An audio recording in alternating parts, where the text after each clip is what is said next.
مولیان په دې کمنټس کې دا خبره کوي او چني په دې کمنټس کې دا خبره کوي چې په هر جمعات کې خو قرآن موږ ترجمه کوو، څوک ورته کینی نه. نو ستاسو ترجمه چې دا ستاسو مسلک او د فرقې د ځکه او ته خلک نه کینی چې ته قرآن آیات وای او بیا راته قصې کوي، ته د قرآن آیات وای بیا راته حکایات بیانوي، ته د قرآن آیات وای او بیا راته خپل بزرګان مخې ته کوي، ته د قرآن آیات وای او بیا خپل فرقه رااله او د قرآن آیات په خپل فرقه باندې فټ کوي، خلک ځکه نه کینی. بسم الله الرحمن الرحیم. السلام علیکم ورحمت الله وبرکاته.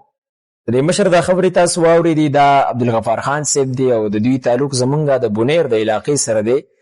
هم په دغه وجه باندې زما لپاره ډېر قابل احترام دی. خو انسان چې دی دا ډېر کمزوری دی، د ده نه په بعضې ځای کې خوله هم وښویېږي او ذهن ته هم وښویېږي، داسې خبرې دی وکړي چې دی په خپل هوش او حواس کې نه وي.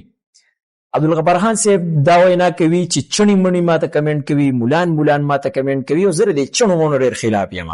دا چڼې مڼې چې ته وایې نو ته دې ته ډېره په معززه لهجه کې طلبه کرام هم ویلی شي، د مدرسې حافظان ورته هم ویلی شي، د قرآن حافظان ورته هم ویلی شي. پکار ده چې دغې خلکو له مونږ عزت ورکړو، ځکه چې علما د مدرسې طالبان څومره چې طلبا دي دا زمونږ د معاشري ښکلا ده، دا زمونږ د معاشري سینګار دی.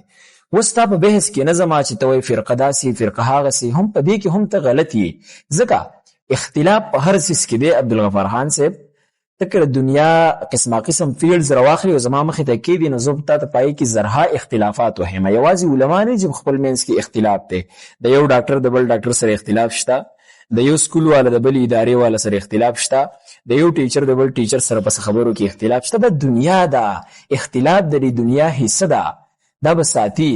نو باید چې مونږ علما خپل میدان ته پریدو او مونږ په خپل میدان کې د خپلې برخې کار وکړو. دویمه خبره عبدالغفار خان صاحب دا کوي چې مولا راځي ما ته په منبر باندې کینی، ما ته خپل اسلامي حکایات پیش کوي، ما ته اسلامي قصې کوي، ما ته خپل بزرګان دین مخې ته کوي.